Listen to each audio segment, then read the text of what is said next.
Katerina Jaka watched the German soldiers flee.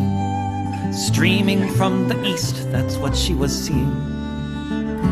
Allied bombers flew above them. She thought they all might die, and then soon there was the silence of all the SS men. When the sun rose the next morning, it was the 1st of May, and they all sang the Internationale. They all sang the Internationale.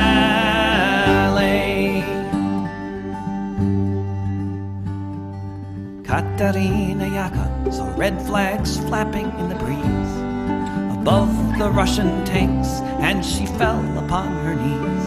And so many different voices in so many different tongues sang the most beautiful song that could ever have been sung.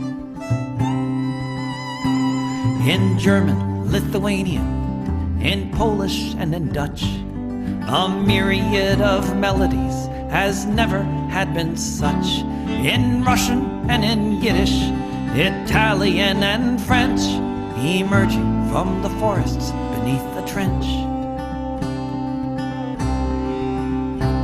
When the sun rose the next morning, it was the 1st of May, and they all sang the Internationale. When the sun rose the next morning, it was the 1st of May, and they all sang the Internationale. They all sang the Internationale. Völker hört die Signale auf zum letzten Gefecht. Die Internationale erkämpft das Menschenrecht. Völker hört die Signale auf zum letzten Gefecht.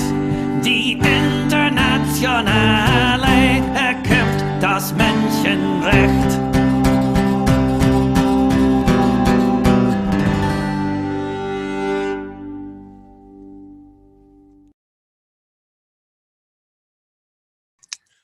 Hello and welcome to Revolutionary Socialist Review for February 26, 2020. Tonight, my name is Chris Driscoll. Let me introduce myself first of all.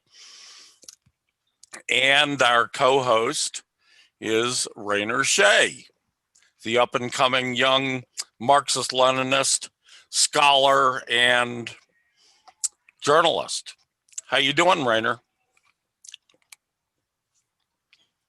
I've been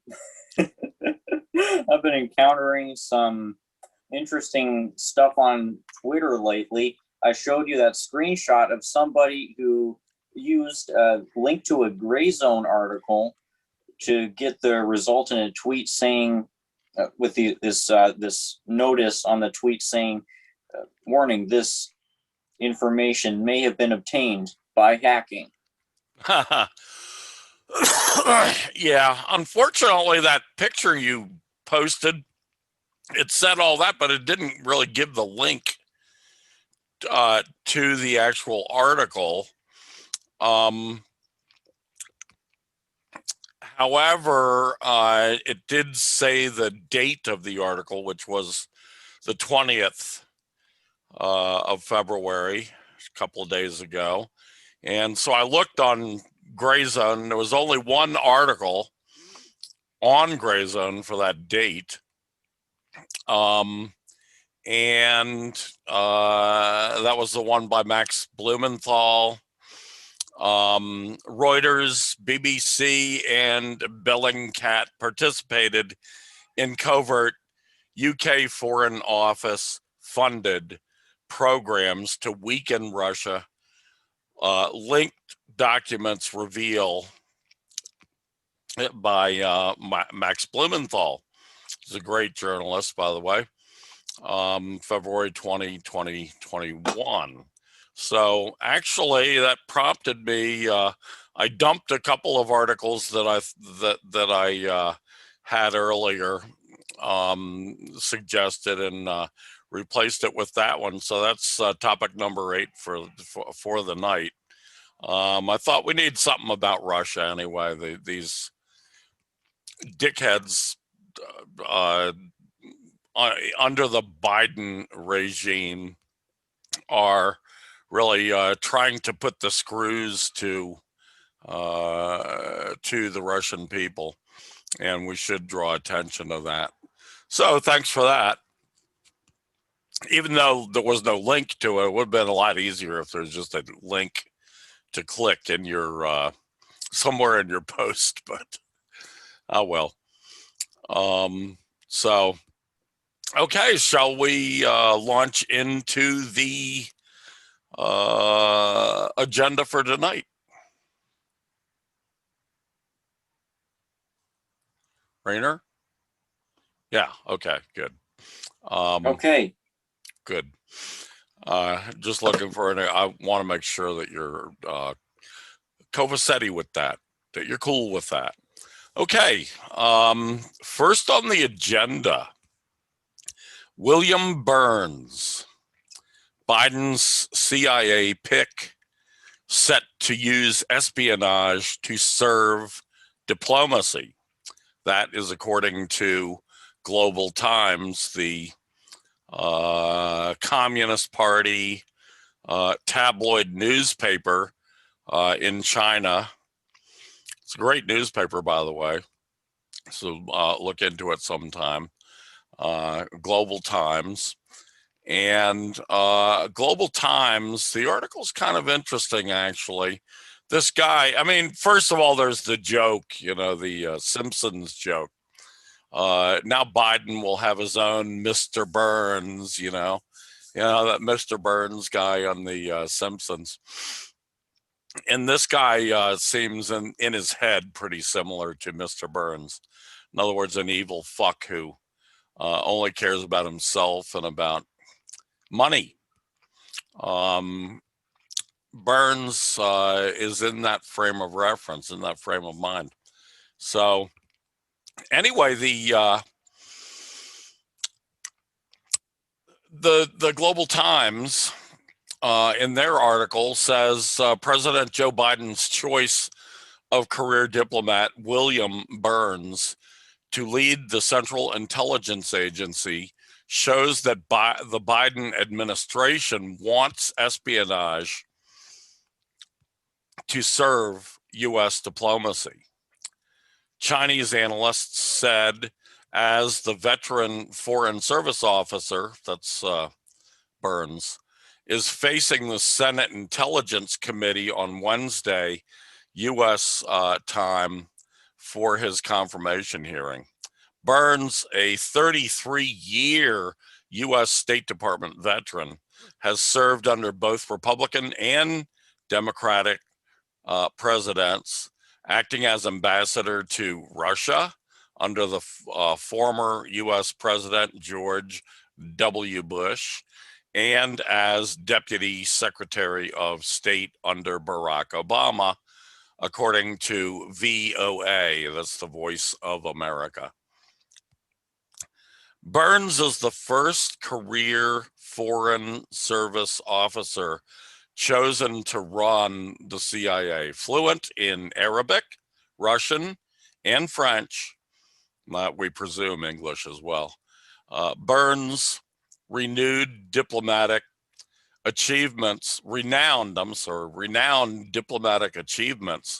were mostly gained in issues related to the Middle East and Russia, such as playing a significant role in realizing the Iranian nuclear deal, and also served as ambassador to Russia from 2005 to 2008. But he also made some contacts with China, according to his published memoirs. So long story short, this asswipe, if you don't mind my using some crudities, because this is a very crude man. This asswipe sees China as the biggest threat to America. Presume he means to the American empire, although they would never say that. And he has some really choice, nasty bits of wisdom to convey to the president, Joe Biden, pedophile Joe, as I call him, in regard to sabotaging the Russian, Russian and Chinese economies, deepening the U.S. hybrid asymmetrical warfare against those two countries, as well as any other country that stands up to the American imperialist style of bullying. So pretty nasty creature. He was in hearings today. The hearings, from what I read afterwards, the hearings were, they were, one Democrat congressman said, this has become a bouquet throwing contests, contest. This William Burns hearing in Congress. In other words, Democrats and Republicans alike are bending over backwards, clawing at each other, climbing over each other to shower sycophantic praise on William Burns. That's how much they like this guy. Obviously, they like him because he's the kind of neoliberal criminal that they like. So, with that, Rainer, what are your thoughts? It's a pattern that I see being repeated time and time again in this last decade or so. Secretary of States taking on a I think I got it mixed up with Antony Blinken. Yeah, Blinken is another the Secretary of State. figure. This guy is the Yeah, CIA I know. director. Yeah, these administration officials, whether it's Obama, Trump, Biden, they take the same kinds of positions, which is China is the greatest threat, as they say, to America. I think I recall Mike Pompeo saying something along the same lines. Exactly the in same. regards to China, which is why I thought of the Secretary of State thing, and they reliably support more Cold War escalations against Russia, and things have gotten to a point where consent has effectively been manufactured among the American public, at least among these more politically engaged liberals, because recall that at least half of the Trump presidency was taken up by the media fear-mongering about Russia and inculcating a new generation of Democrats with militaristic, Russia-phobic sentiments. Then, of course, they pivoted to China around 2019. So now we have this. I think it's been a pretty successful, as it can be, effort to manufacture consent for Cold War with these two superpowers.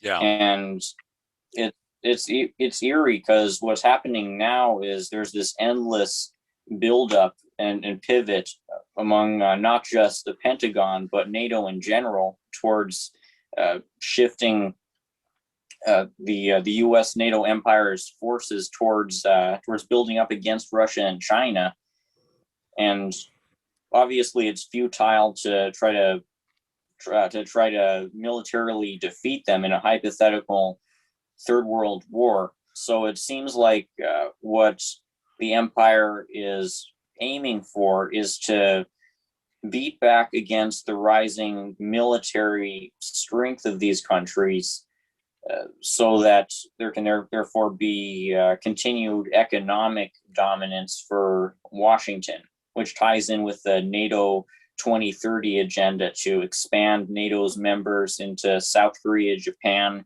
New Zealand, and Australia within this next decade. Right. It's all about trying to keep Washington's allies close to it so that Washington doesn't lose this Cold War, so that Washington doesn't lose its network of economic partner players. Exactly. Yeah.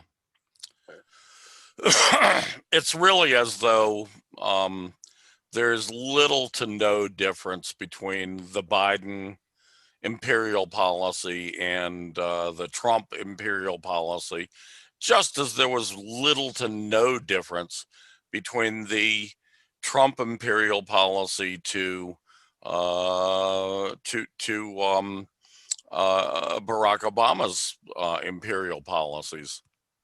What it comes down to is elections are fake, they're fixed, they're rigged, they're bogus. Why? Because in every election in America, especially in every federal election, in every big federal election like a president, vice president, in every case, and all congressional seats as well, in every case, the capitalist ruling class wins, and we, the working class, which represents 70% of the people, and the middle class really losing as well, which represents another 25% of the people. We plus the poor, we are the ones who lose, and they always win. That is the sense in which an election in this kind of plutocracy is just a sham, purely a sham. And we see it over and over again, president after president. They come out with pretty much the same policies. Now, with Trump, there was the one difference of Trump's trade policies, which now seem to be locked in such that Biden does not seem as though he's really going to change trade policies towards China, towards Russia, towards Venezuela, towards Iran, Iraq, Syria, Lebanon, Libya, the list goes on. The policies basically the same. I mean, Biden has adopted Trump policies on trade now. He's not going to, and as he promised last year, nothing will fundamentally change. We'll go on. And it's no better, as we'll see in some of these topics that we're going to get into now. It's no better on the domestic level, both on the international level and on the domestic level. We're looking at increased fascism on the part of the U.S. government. And it didn't really matter at all whether Biden or Trump won. They were headed in that direction because that is the direction the capitalist ruling class is demanding. So we've gone over this numerous times on this show. So I think, we don't need to go any farther into that. Next on the list, Malcolm X, Malik al-Shabazz, his real name, after about 1963 or 64, I think he changed his name to Malik El-Hajj Malik al-Shabazz. So that's his real name, but most people know him as Malcolm X. This past Sunday was the 56th anniversary of the FBI murder of Malcolm X.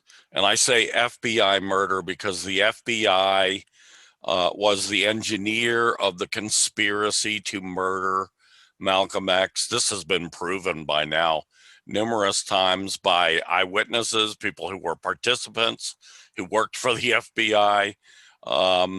So there's no news there. I mean, we've known for a long time that the FBI engineered this entire murder for hire operation to murder Malcolm X. Why? Because Malcolm X was the most important, the most brilliant, the greatest statesman of the 20th century from America, the most brilliant American statesman, the most brilliant American leader of the Black community and leader of the working class, leader of all people of color, and leader of all people who aren't rich, really. So Malcolm was pretty special, and he was having a really big effect in 1965 on the thinking of, especially of the Black community in America, but also among a lot of white working class people at that time as well. And so J. Edgar Hoover, the gruesome criminal who ran the FBI for decades and decades, conspired, drew in other agencies, federal agencies and local agencies. And now this past Sunday, the family of Malcolm X came out in a news conference to announce that they have uncovered some really compelling evidence, compelling proof, basically, that the New York Police Department was also heavily involved in this conspiracy to murder Malcolm X. And I use this word conspiracy over and over again because that's exactly what it was. And also just to rub it into all the idiots who claim that anything that is a conspiracy can't ever possibly happen in America, which is nonsense. I mean, we have a whole damn, several actually, espionage agencies whose major function is to create criminal conspiracies and to execute those criminal conspiracies. So yes, people, conspiracies happen. Some of the conspiracies you hear about are nuts. They're like nonsense, you know, the QAnon conspiracies, that's pretty nutty. The 9/11 conspiracies, that's pretty nutty. But in general, most of the real conspiracies you never even hear about because the capitalist ruling class controls the media lock, stock, and barrel. So they never let the real conspiracies get out. But anyway, Malcolm's family in this news conference announced this Sunday that they had evidence by way of one of the police participants in the murder, in the assassination conspiracy, who has now come clean, and they have his testimony and so forth. And there's other evidence as well, but that's the smoking gun evidence, basically. So there you have it. Malcolm X, brilliant, wonderful human being who really, in my opinion, did more for the American people and for the people of the world than any other leader in the United States over the last century.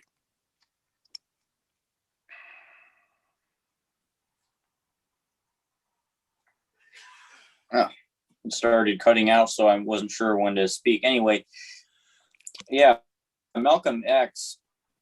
It sounds like, from what I understand, he was part of a famous dispute within the Black liberation movement over whether peaceful resistance or violent resistance were superior. And I've seen juxtapositions, comparisons of Malcolm X and Martin Luther King sentiments on this issue. And I think it's important that while we should give credit to Martin Luther King, we should recognize that Malcolm X's analysis was better, that it was more based in an agenda of not integrating into the U.S. empire, but actively resisting it, like not caving in any way. Yes, absolutely. I do like to point out too, though, that Martin Luther King, he was not Gandhi. He was not the same thing as Gandhi. And a lot of people think of him as an American Gandhi, and they couldn't be farther from the truth. I get from everything I know about Martin Luther King that he understood that this was a tactic. It wasn't a principle, like with nonviolence was not a principle with Martin Luther King as it was for Gandhi. For Gandhi, this was a principle, which is always wrong. It's always wrong to restrict yourself from using a violent defense if you're going up against a violent attacker. And that's what these people were going up against. That's what they were going up in India in the 1920s, 30s, 40s. And that is certainly what they have been, what the oppressed nationalities in the United States have been suffering under and going up against, and what the working class has confronted over a long period of American history, at least 150 years that I could go back and, and discuss, and probably much longer than that, but at least 150 years. If you're a Native American, you're talking more like 400 years, 200 years before the creation of the United States of America. They were confronting the European invaders, and they were smart enough to use a violent defense against those attackers. Martin Luther King, by the way, he carried a gun. Most people don't know that, but it's true.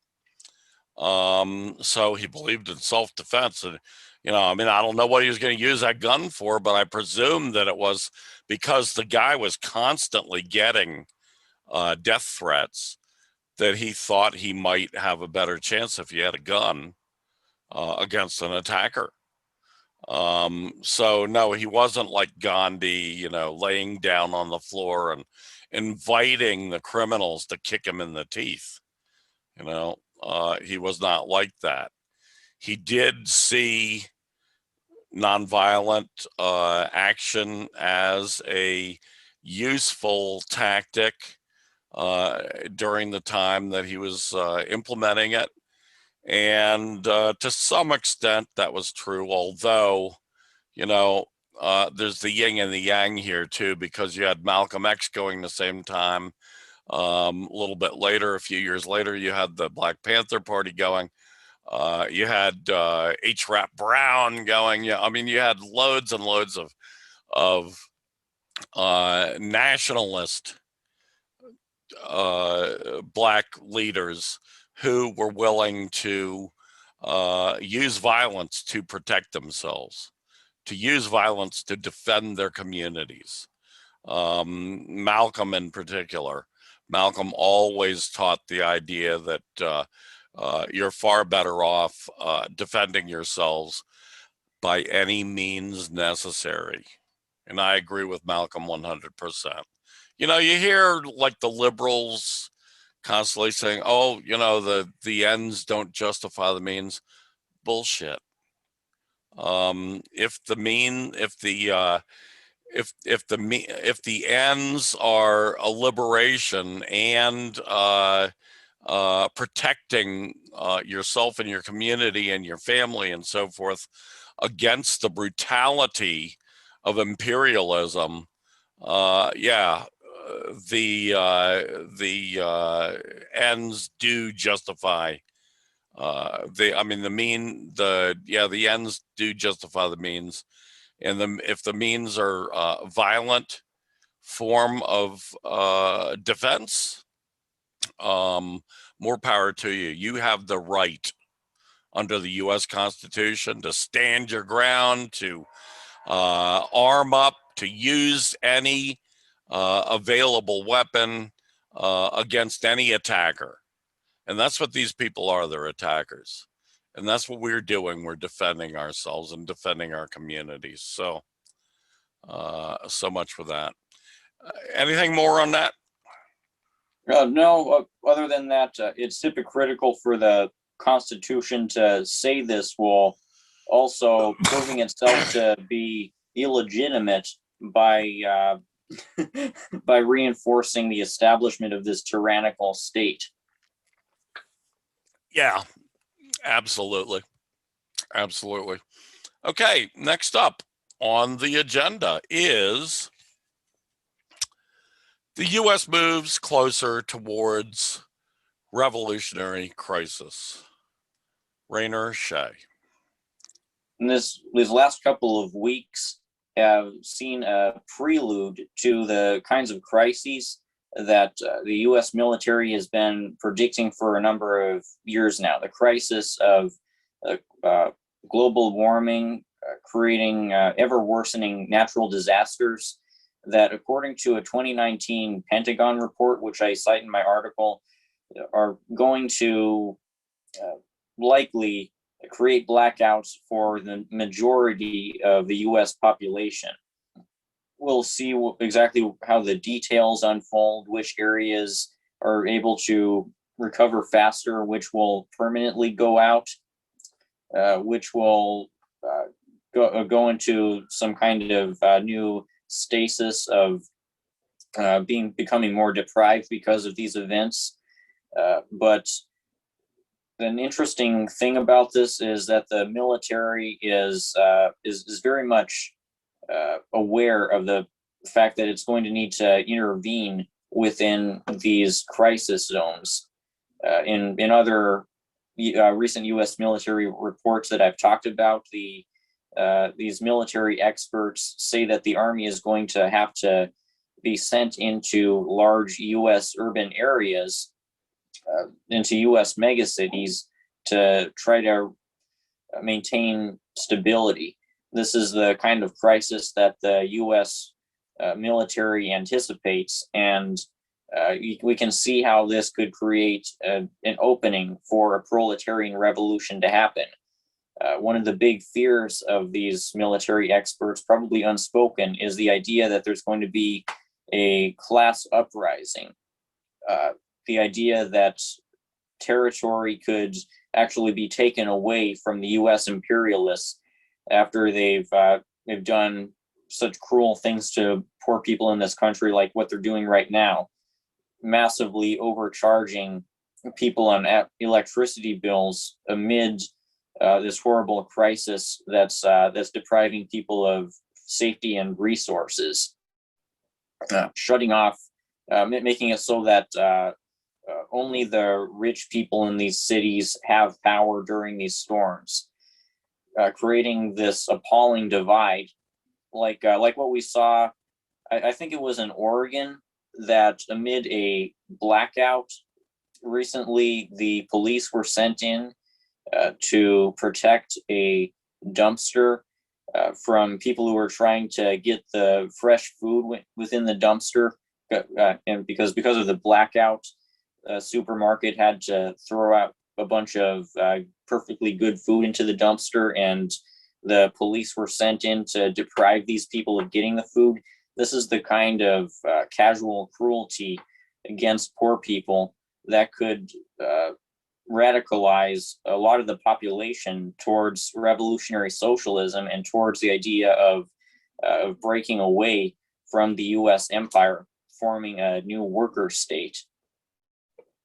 So this is the escalation that the US ruling class and its military forces are faced with. And this makes clear the nature of our task, to make it so that we're not killed off when the military is sent in. More broadly, when the police, the militarized police, and the fascist vigilantes, the fascist paramilitary forces are sent in or go in off of their own accord to try to kill off the people who are most likely to organize the masses towards revolution, to kill off the communists and make an example out of us.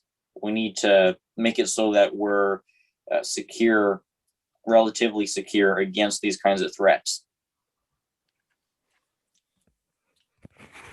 Yes, well put.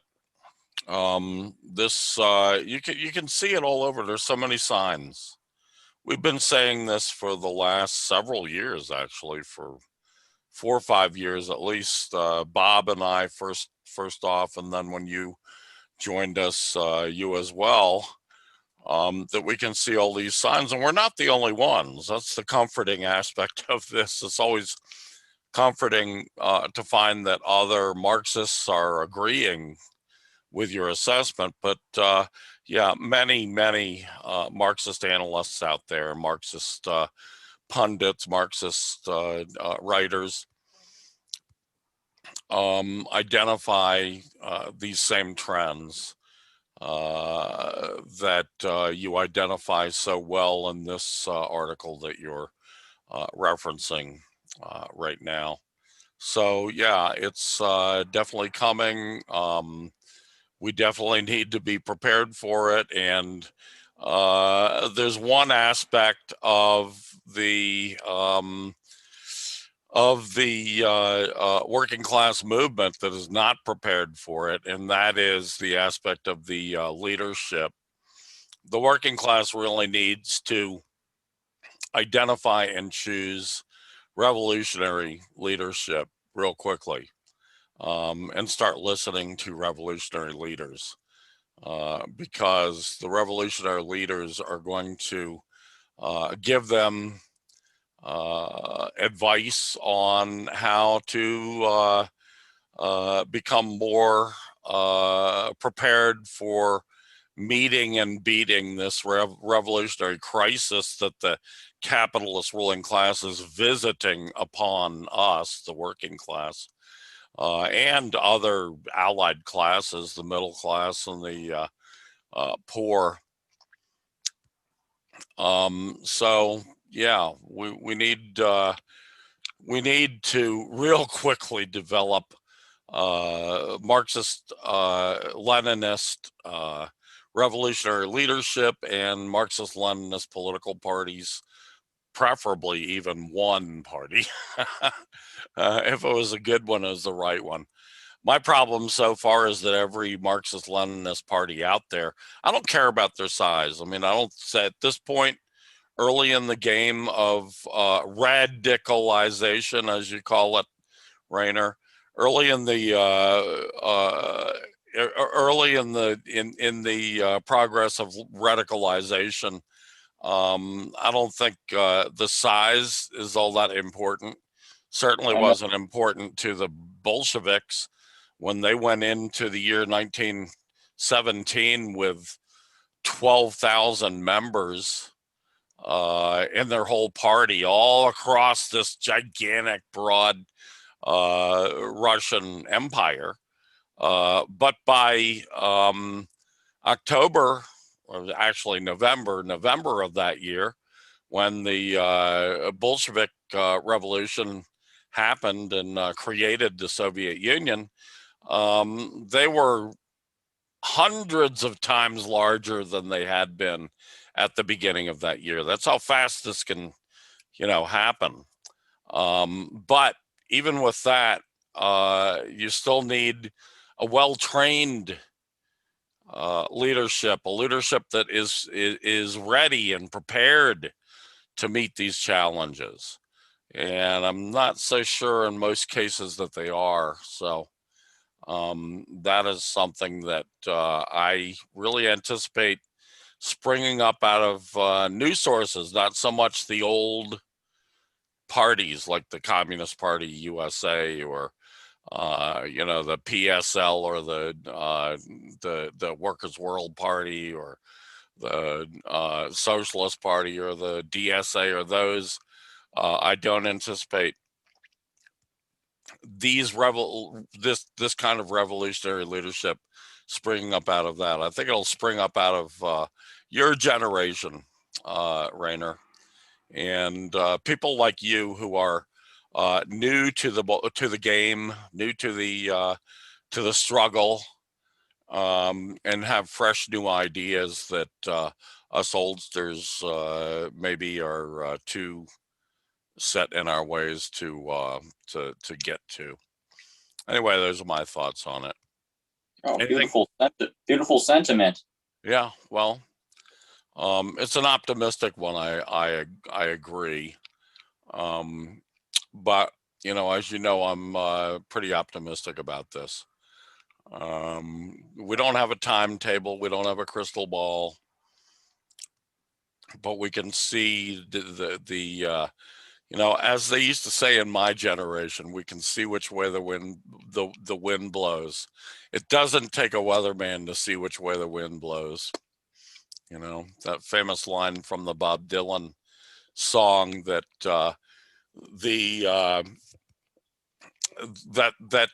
radical students turned into a movement, the Weatherman movement.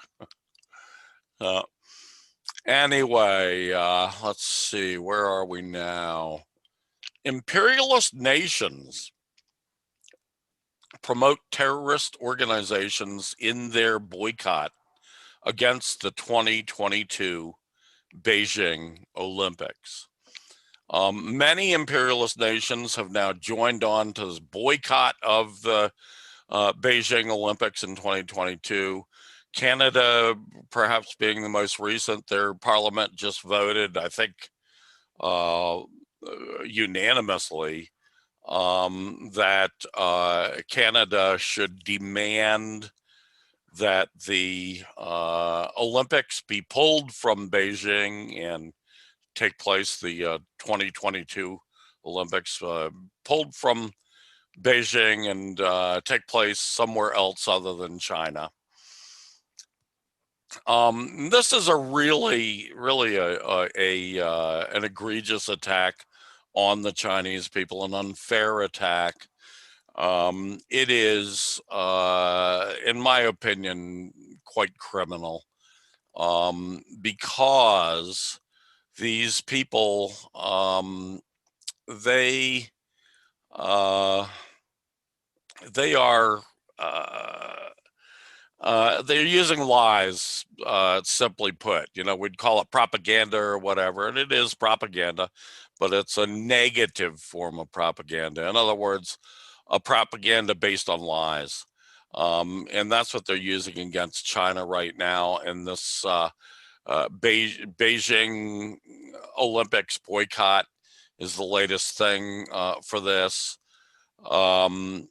The Global Times of China says Western politicians are sinking to the level of the separatist WUC in the Beijing 2022 boycott. And the WUC that they mentioned there is the World Uyghur Congress, which is a terrorist organization, a separatist organization, one that is being funded by the American imperialists and other imperialist countries, and in my opinion, directed by them. That WUC seeks the fall of China, basically, the overthrow, the regime change of China, and not just the regime change, the state change of China. They don't want to just change the Xi Jinping regime. They want to change the entire Chinese socialist workers' state into a capitalist state. That's how despicable these terrorists are, and they use terrorist methods. Like they burn people in the streets, they attack innocent civilians with lead pipes, they explode bombs even in big cities. Wuhan, which people in the last year have heard a lot about because of COVID-19.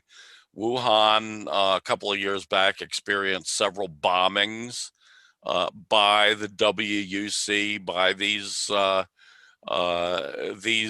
jihadi terrorists, basically. These are the same kinds of people. They are, cousins of, affiliates of, really, of Al Qaeda and ISIS. And these are the same kinds of people that attacked the United States in 2001, 9/11, 2001. And here, supposedly our is really the capitalist ruling class, but our government here in the United States is supporting these terrorists. The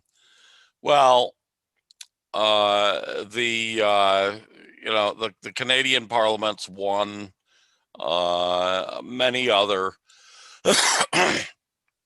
countries that are in the orbit of the American-led imperialist world order are also joining in on this boycott, and we should soundly condemn it, in my opinion.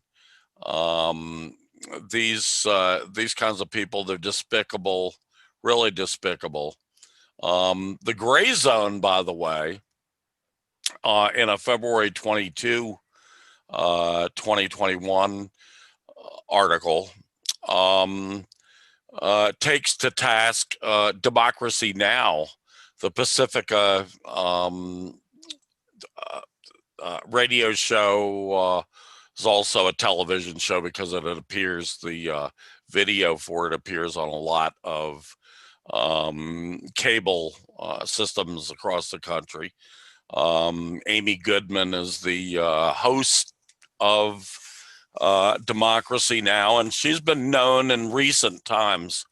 A lot of people think of her as a very, socialist, progressive person, but in fact, she has joined this whole boycott thing and this whole Uyghur hoax, this lie that the Uyghurs are being persecuted by China. She has joined into this and used her show. So that's what the Danny Haifong, Danny, by the way, has been on our show a few times. Is a great guest.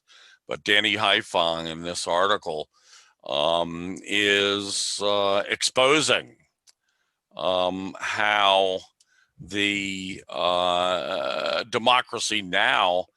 Has become a cheerleader for the State Department, for the CIA, for Biden in this regard. So well worth you can go to thegrayzone.com, look for February 22nd, 2021, Danny Haifong, Democracy Now! Amplifies State Department propaganda campaign against China. behind progressive cover. And of course, Amy Goodman is the progressive cover. So there you have it. Rainer, thoughts? This has been going on for quite a while, this campaign to incite violence within China. And thankfully, it's been able to be neutralized within China, at least in these last couple of years. It's been 40 months or so since there was last a terrorist attack within China. And this is because of the counterterrorism program of the Communist Party of China that's demonized as an act of genocide. But really, these vocational training facilities, these de-radicalization centers have been absolutely necessary to prevent more lives from being lost, more innocent people destroyed by this horrifying ideology that's being promoted from Syria to Xinjiang. It's really a frightening thing, because when somebody is radicalized like this, when they get of the mindset that they absolutely need to kill a bunch of random people to fulfill some grand political cause, it's the consequences, as we keep seeing, are disastrous. These terrorist groups are the equivalent of like the Christchurch shooter, of the synagogue shooter, of the guy who shot up a black church 6 years ago, of Timothy McVeigh, of the Columbine shooters. These are the kinds of threats that China has been working to combat, and that they've only become reliably successful at combating fairly recently. So all that Washington can do is keep spinning fabricated stories about China enacting a genocide where it's detaining millions of people. These numbers are made up out of thin air, and they have to go with this big lie because they can no longer incite this kind of violence within China. They're no longer materially impacting the Chinese people with their incitement to terrorism, though they're working seemingly every day to incite more violence within China, and government media narratives like this one, where they're calling for a boycott against China over the supposed atrocities. These are the kinds of things that really can get people killed. They have gotten people killed, and Washington hopes that more innocent people will die. Yes. Well said. I couldn't say it any better. Next on the list, the ongoing U.S. concentration camps are an imperialist reaction. Rainer Shea. There's a function that these inhumane migrant detention centers have. These camps that are being continued under the Biden administration, and in some cases they're actually being made worse by his policies, and as I'm about to discuss. The function of these camps is to profit off of the refugee crisis that late stage imperialism has been producing. The recent foreign wars that the U.S. NATO empire have carried out in Africa and the Middle East, the intensification of neocolonial exploitation of Mexico and other Latin American countries, the increase in wealth inequality in the global South, the propping up by Washington of brutal dictatorships like the one in Haiti and ones in Haiti and Honduras that all these poor and desperate people are having to flee from. All of these factors are behind the refugee crisis. They're why these people have been compelled to try to enter the U.S. And now the U.S. prison industrial complex is using this as an opportunity to make millions, along with big tech. Let's not forget big tech's role behind the concentration camps. Companies like Microsoft have also been involved. All these companies have been profiting off of the construction and the continued expansion of concentration camps, where brown people have been forcibly sterilized, kept in unsanitary conditions, physically and sexually abused. All of these horrific things. Also, there was a report that these camps used gas against some of the prisoners, which very much resembles the Holocaust. So you have all of these horrors going on, and the origin, the thing that stems from them is the reaction of the U.S. empire to its own decline, because the climate crisis, which is another factor behind these refugee influxes, the wars, the intensification of neocolonialism, the brutal repression in U.S.-backed regimes in the global South, all of these factors tie into U.S. imperial decline and the collapse of capitalism. And the byproduct is unspeakable horrors committed against the very most vulnerable people. Yes, that is a great summation of what we're seeing going on. Well, I said I was going to. I said I was going to explain why Biden is making the camps worse, why he's making the ICE more dangerous. What I was planning to say was that Biden has signed a policy, signed a bill to, I don't know if it's a bill. He's enabled ICE to arrest more people at its own discretion under national security reasons. Yeah. We should point out ICE, for those who are unaware, is the federal agency in charge of dealing with immigrants, immigration, arresting undocumented people and putting them in concentration camps, which is actually what they've done. These are the concentration camps that we saw a while back with the tinfoil blankets that they give children, these children of all ages, being crammed into these small spaces behind cages. Just despicable. And very reminiscent of Hitler's Holocaust. It's a disturbing trend, but it's also the kind of thing that you would expect as America becomes more fascist and heads in the direction of a ramped up police state. So anyway, good job there, Rainer. Next on the list, Plutocracy, a must-see film series.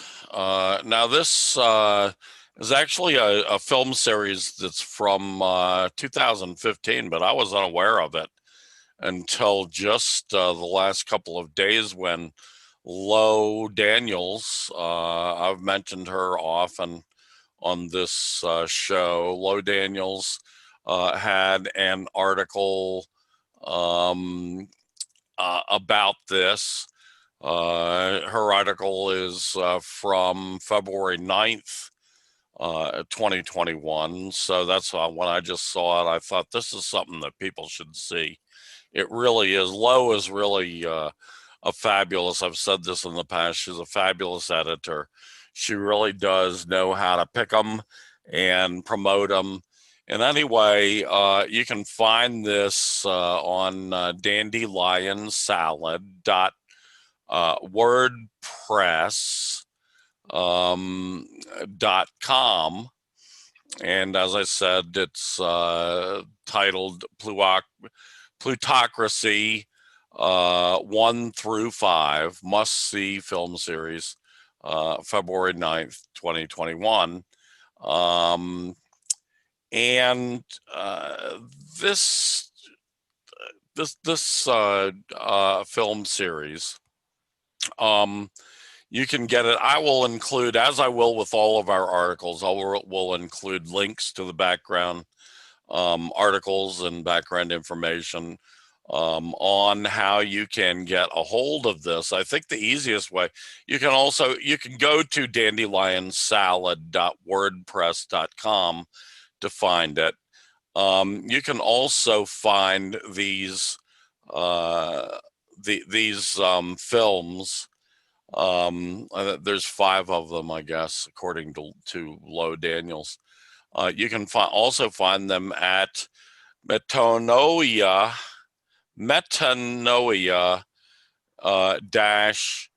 films.org. That's METANOIA films.org. And that is the website of the actual filmmaker. His name is Scott Noble. And as I say, these films came out in 2015, but they're still incredibly topical. The first one, which is the only one I've gotten to watch so far, but I really recommend it based on having watched the first one. The first one is called Plutocracy, Divide et Impera. That's divide and rule in English.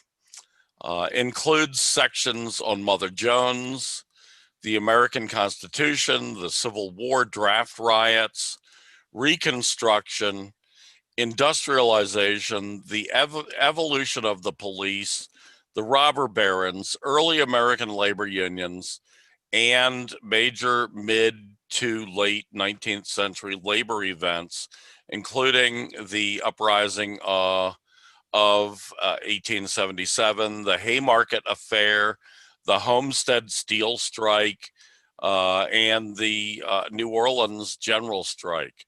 The introduction to this episode, this first episode, examines the West Virginian coal wars of the early 20th century, culminating in the Battle of Blair Mountain. And I should just point out the largest single organized labor uprising in American history was, in fact, this West Virginia coal wars uprising. It happened immediately after World War II, when a lot of young boys were coming home from the war, going back into the into the coal mines, and they had really, after fighting a war on behalf of the imperialists that run the United States, I guess they kind of felt like they deserved more than they were getting. So they started this was a war in every sense. I mean, this was both sides were armed to the teeth. The National Guard was called out, of course, on the side of the coal barons, of the coal owners, against the workers. And when the National Guard started to be defeated by these workers who knew the territory they lived on much better than these West Virginia militia people did, these West Virginia National Guard people. Then they brought out President Harding, Warren Harding, called out sent out the federal troops against these workers. They did win some concessions in the long run. They were basically demobilized by the presence of the massive presence of federal agents. The second the second episode of Plutocracy deals more with the early 20th century labor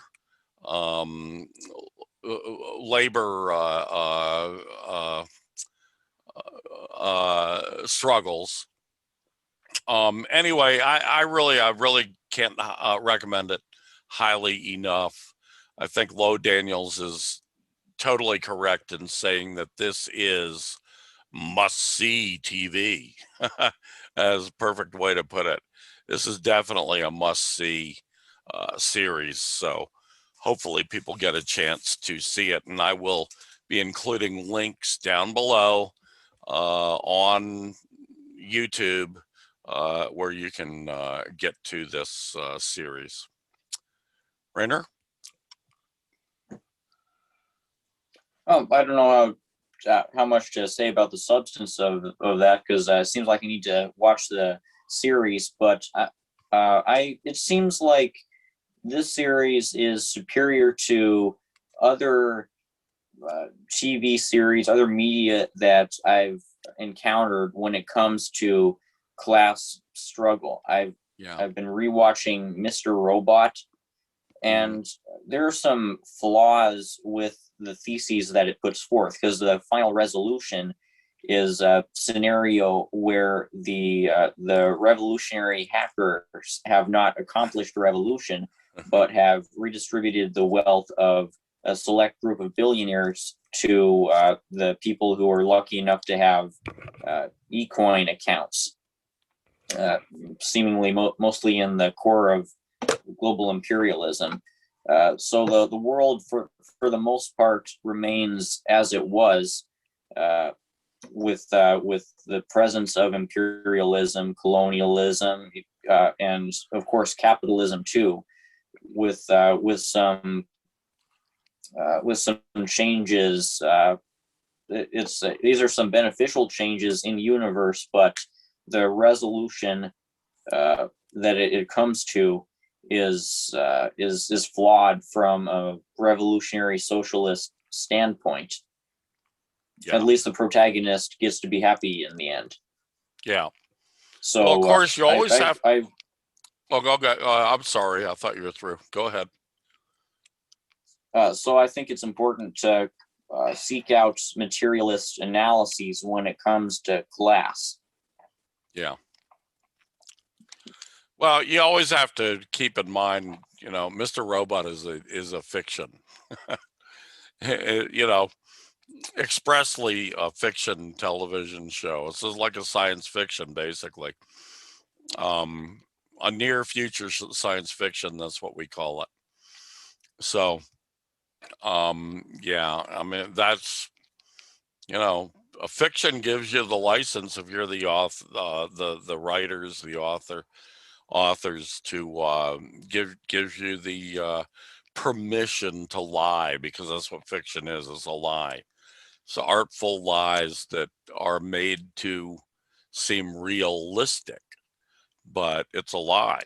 It's a fantasy, and in this case, it really is a fantasy. I mean, that the whole premise behind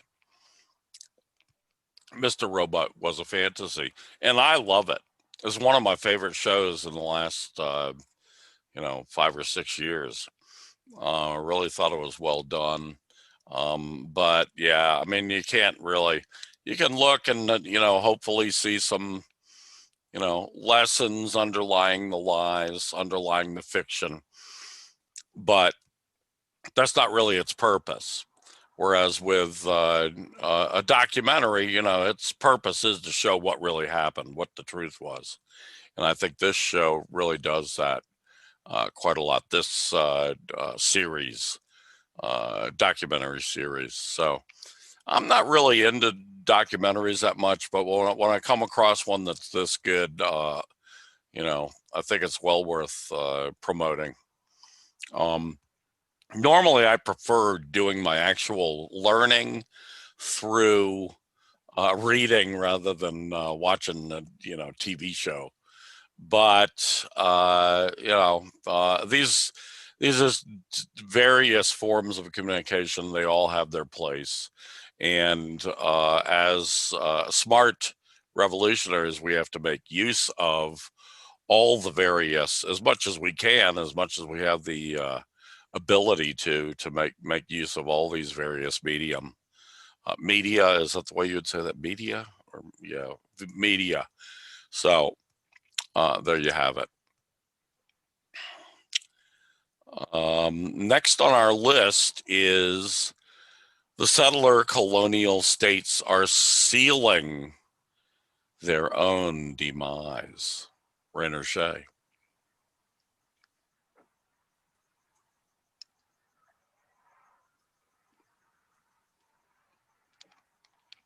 Could you hear me? No, not in his last few seconds. Oh, sorry. Let's try it again and see if it's any better this time. The settler colonial states are sealing their own demise. Rainer Shea. Oh, I'm very excited to talk about this because in this essay, I discuss the parallels between the social control tactics that have lately been utilized by Israel and the social control tactics that are being utilized by the United States. As Max Blumenthal observed all the way back in 2011 with the reaction to the Occupy movement, there's been an Israelification of the US national security forces, with quasi Israeli military police at the time assisting in the suppression of the Occupy movement. And since then, the IDF has been training US police. And since then, it seemed like in general terms, the US government has been utilizing Hasbara type tactics for trying to shut down dissent. Hasbara is the foreign propaganda wing of the Israeli government. So you have all of this censorship, as we've seen, especially during the Trump era with the social media company crackdowns, the Google algorithm crackdowns, and suppressing anti-imperialist media outlets. We've seen government orchestrated smear campaigns like the one you mentioned earlier that we're about to talk about, where these imperialist governments have been trying to demonize Russia for the strategic purpose of stigmatizing anti-war, anti-imperialist class struggle sentiments within the core of the empire. You have all of these social control mechanisms, and what is their root cause? Similar to the root cause, actually the same as the root cause of the concentration camps that I mentioned earlier. The root cause of all of these reactive actions by these governments, be it the United States government, Israeli government, Australian government with its own concentration camps and social control mechanisms, the reaction is in response to the breakdown of social cohesion, the threat to the long-term stability of these settler colonial states and to imperialism more broadly that's emerging amid the 21st century's capitalist crises, amid climate collapse and global wealth inequality increasing and class struggle increasing. All of these factors are behind the reaction from these states, and they're seeking out of the what they hope is the solution, which is a technocratic clampdown against dissent.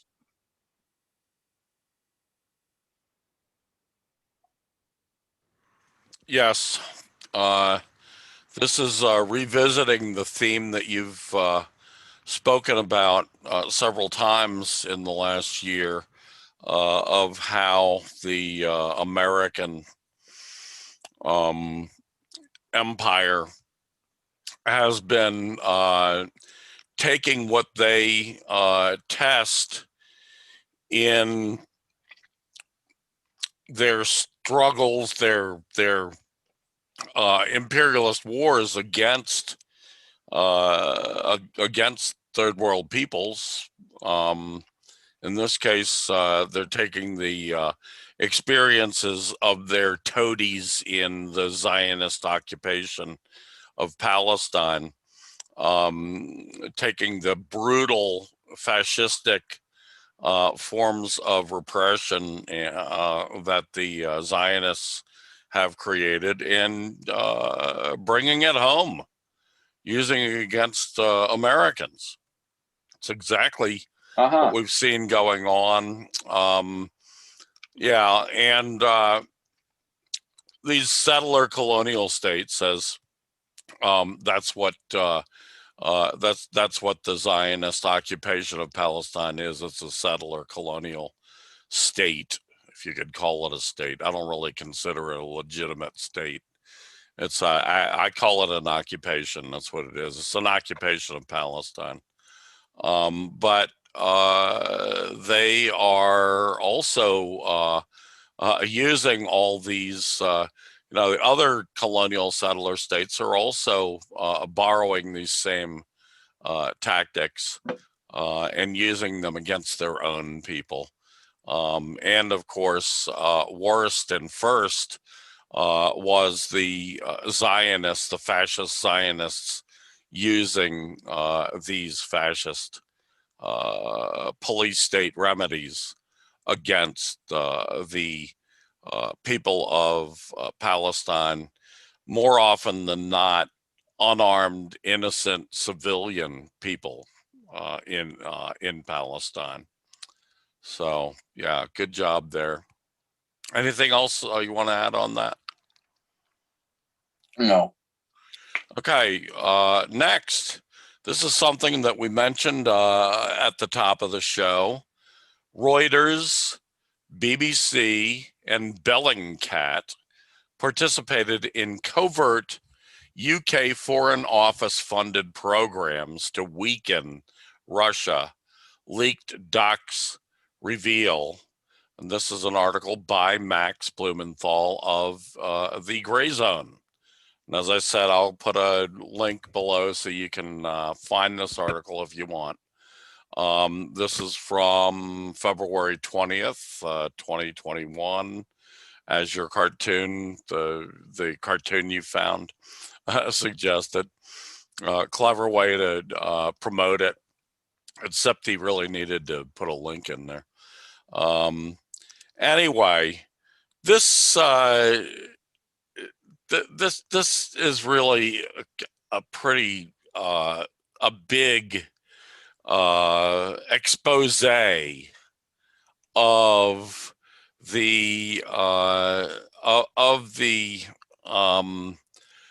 criminality of imperialist countries like the BBC, and we can be sure that the American empire knew about this and was involved in helping it along and promoting it anyway the American imperialists could. But this actually comes from Britain, from the UK. Documents. Well, let me just read you a few lines of this story, and you'll get it better than maybe than I can summarize it. The UK Foreign Office, Foreign and Commonwealth Office (FCO), have sponsored Reuters and the BBC to conduct a series of covert programs aimed at promoting regime change inside Russia and undermining its government across Eastern Europe and Central Asia, according to a series of leaked documents. These are documents that were leaked out of the FCO.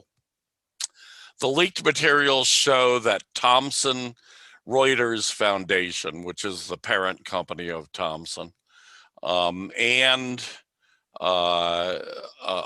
which is the parent company of Reuters, I should say, and BBC Media Action, which is the parent nonprofit company, supposedly nonprofit, but it's really just a government directed propaganda.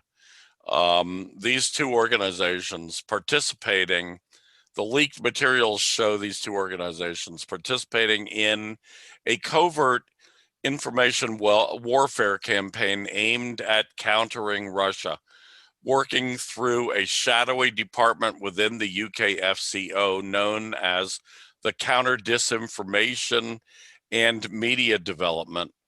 The media organizations operated alongside a collection of intelligence contractors in a secret entity known simply as the Consortium.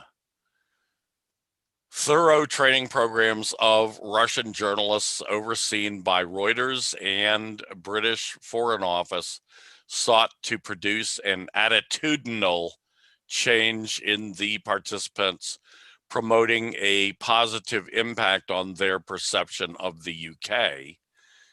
These revelations show that when the MPs were railing about Russia, British agents were using the BBC and Reuters to deploy precisely the same tactics that the politicians and media commentators were accusing Russia of using. Chris Williamson, a former UK Labour MP who attempted to apply public scrutiny to the CDMD's covert activities and was stonewalled on national security grounds, told the Gray Zone. The BBC and Reuters portray themselves as an unimpeachable, impartial, and authoritative source of world news, Williamson continued, but both are now hugely compromised by these disclosures. Double standards like this just bring establishment politicians and corporate media hacks into further disrepute. So this is a pretty disturbing thing, but it's the kind of thing that, Rainer, that you and I know goes on constantly, not just in the UK, but the American empire does exactly the same kind of thing, using American media, billionaire-owned media in America, which is practically all media, and using American high-tech companies like Google and Facebook and Microsoft and so forth. All of these companies coordinate with the CIA. Amazon, for example, even now owns the Washington Post, which was like the local newspaper when I was a boy growing up in the DC area. And it was considered one of the best newspapers in the country at that time. But now it's a shabby piece of scurrilous yellow journalism at the service and the beck and call of the CIA. And in return, immediately upon Amazon buying the Washington Post, the CIA gave Amazon a $650 million contract, more than $500 million contract to do shit for the CIA. The very incestuous relationship. Same thing goes for and has for decades and decades and decades. All the major capitalist news media, the major billionaire-owned news media in the United States has been working hand in hand with the CIA, acting essentially as spies for the CIA. And in this case, acting as saboteurs of the Russian Federation's government, attempting to, these idiots in Washington, D.C. kvetch about Russia meddling in American elections. You know, first of all, that's not true, as we've pointed out numerous times. It's a bullshit lie. It's the hoax of the century. Russiagate is the hoax of the century. It's utterly based on falsehood. However, this is the same shit they do against Russia and against every other country in the world, friend or foe, basically, but especially against any of those countries who are independent, who stand up against American imperial bullying. So there you have it, Rainer. What are your thoughts? It seems like this has been a dual effort, along with the efforts to prop up the perceived credibility of Navalny, the fascistic Russian politician. Right. And it seems like at the same time that they've been glorifying Navalny in the Western press, painting him as a martyr and a victim, directly interfering with Russian politics, as we discussed in a recent past show, where I think it was a couple of Swedish ambassadors went to Russia and directly participated in these pro-Navalny rallies. Right. Well, this attempted color revolution has been going on. It sounds like Britain has been actually infiltrating the Russian media establishment and trying to turn Russians against their government Exactly. by portraying the UK as the good guy.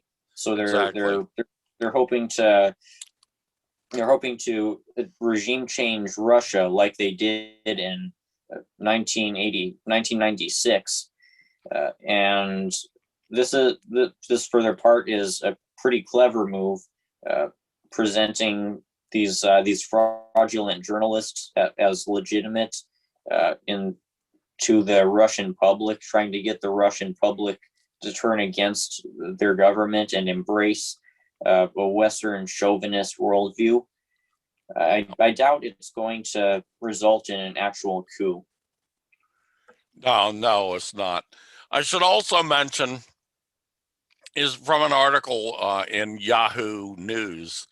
Putin warns of unnamed foreign efforts to destabilize Russia. And this is an article from this morning, Wednesday, February. That will be from yesterday morning, I should say. Wednesday, February 24th, 2021. That was posted. That it comes from a speech that Putin was giving, I guess on the 23rd or maybe the 24th, speaking during a meeting of the Federal Security Service, FSB, board in Moscow. So this was the nation's top counterintelligence officers and top counterintelligence agency. The FSB is basically the main successor to the KGB of the Soviet Union, of which Putin, of course, worked as an FBF, as a KGB agent. So anyway, his main message to these counterintelligence officers was that we, the Russian people, we really, the Russian government, really need to double down on defense against these kinds of attacks. He did not mention the BBC Reuters attacks, but it was pretty obvious that he's talking about things like that, things like what the American empire has been doing against the Russian Federation. So there's that side to this story as well. Anyway, anything else there, Rainer Shea? None other than that, I've now planned to write an article on this. Good. Anyway, you'll be able to get the link. I'll post it below when this video is finished. And you'll be able to get, or else, I mean, I could just send it to you if that'll save you some time. I know you're a busy guy with all your school and political activities and so forth. Anyway, that's it for tonight. Job well done, Rainer. Thank you so much, as always, for your stupendous contributions. And want to thank each and every one of our listeners, viewers, supporters out there. Keep coming back. Keep looking for us again next week, where come hell, or I don't know, maybe not hell water, high water, but come almost anything, we'll be back next week. And in the meantime, thank everybody for tuning in. And from us to you, all the love in the world. Hope you guys, have a great week till we talk to you again. And Rainer Shea, also with you. Hope you have a great week until I talk to you again. Hasta la vista. Yes. Thanks.